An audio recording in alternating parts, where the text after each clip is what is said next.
ಒಬ್ರು ಅಣ್ಣವ್ರನ್ನ ಕೇಳ್ತಾರೆ, ಅಣ್ಣ ಹೇಗಣ್ಣ ಇಷ್ಟು ಒಳ್ಳೆಯವರಾಗ್ಬಿಟ್ರಿ ನೀವು? ಅದಕ್ಕೆ ರಾಜ್ಕುಮಾರ್ ಅವ್ರು ಹೇಳ್ತಾರೆ, ಈ ಬೇರೆ ಬೇರೆ ಪಾತ್ರಗಳನ್ನೆಲ್ಲ ಮಾಡ್ಬಿಡ್ತೀವಲ್ಲಪ್ಪ ನಾವು, ಅವು ನಮ್ನ ಏನೋ ಮಾಡ್ಬಿಡ್ತವೆ, ಅವನ್ನೆಲ್ಲ ತುಂಬಾ ಒಳಗೆ ಕೇಳ್ಕೊಬಿಟ್ರೆ ಅವೇನೋ ಮಾಡ್ಬಿಡ್ತವೆ, ಅದರಿಂದ ನಾವು ತೀರಾ ಕೆಟ್ಟ ಹೋಗಕ್ ಸಾಧ್ಯ ಇಲ್ಲ ಅಂತಾರೆ.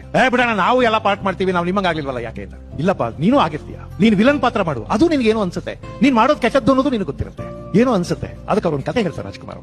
ರಾವಣ ಸೀತೆಯನ್ನು ಅಪಹರಣ ಮಾಡ್ಕೊಂಡು ಹೋಗಿ ಅವನ ಅಶೋಕವನದಲ್ಲಿ ಇಟ್ಟಿರ್ತಾನೆ. ನಿಮ್ಗೆ ಗೊತ್ತಿದೆ ಈ ಕಥೆ. ಅಶೋಕವನದಲ್ಲಿ ಸೀತೆಯನ್ನು ಒಲಿಸ್ಕೋಬೇಕು ಅಂತ ರಾವಣ ಬೇರೆ ಬೇರೆ ಬೇರೆ ಬೇರೆ ಬೇರೆ ಬೇರೆ ವೇಷ ಹಾಕೊಂಡು ಹೋಗ್ತಾನೆ. ಅವನು ಯಾವ ವೇಷ ಹಾಕೊಂಡು ಹೋದಾಗ್ಲೂ ಸೀತೆ ಕಣ್ಣೆತ್ತಿಯೂ ನೋಡೋದಿಲ್ಲ. ಅವ್ನು ಹೇಳ್ತಾನೆ, ಎಂಥ ಸಾಧ್ವಿ ಈಕೆ, ನನಗೆ ನನ್ನ ಬದುಕಿನಲ್ಲಿ ಒಬ್ಬ ಪತಿವ್ರತೆ ಹೆಣ್ಣನ್ನು ನೋಡ್ತಾ ಇದ್ದೀನಿ.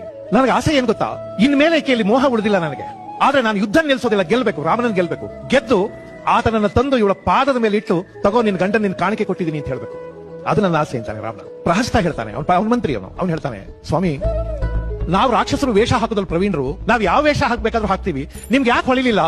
ನೀವ್ ಒಂದ್ಸಲ ರಾಮನ ವೇಷ ಹಾಕ್ಬಿಡ್ಬೇಕಾಗಿತ್ತು. ರಾಮನ ಹಾಗೆ ವೇಷ ಹಾಕಿದ್ರೆ ಖಂಡಿತವಾಗಿಯೂ ಸೀತೆ ನಿಮ್ಗೆ ಒಲ್ದ್ಬಿಡ್ತಿದ್ಲು, ಮೋಸ ಹೋಗ್ಬಿಡ್ತಿದ್ಲು. ರಾವಣ ಹೇಳ್ತಾನೆ, ಅದನ್ನು ಟ್ರೈ ಮಾಡಿದೆ ಕಣಯ್ಯ, ರಾಮನ ವೇಷನೂ ಹಾಕಿದೆ. ನಾನು ಎಲ್ಲಾ ವೇಷವನ್ನು ಹಾಕೊಂಡು ಹೋದಾಗ ಅವಳು ನನ್ನ ಕಣ್ಣೆತ್ತಿಯೇ ನೋಡ್ಲಿಲ್ಲ. ನಾನ್ ರಾಮನ ವೇಷವನ್ನ ಎಷ್ಟು ಚೆನ್ನಾಗಿ ಹಾಕಿದ್ದೆ ಅಂದ್ರೆ ನಾನೇ ಅವಳನ್ನ ಕಣ್ಣೆತ್ತಿ ನೋಡಕ್ಕಾಗ್ಲಿಲ್ಲ.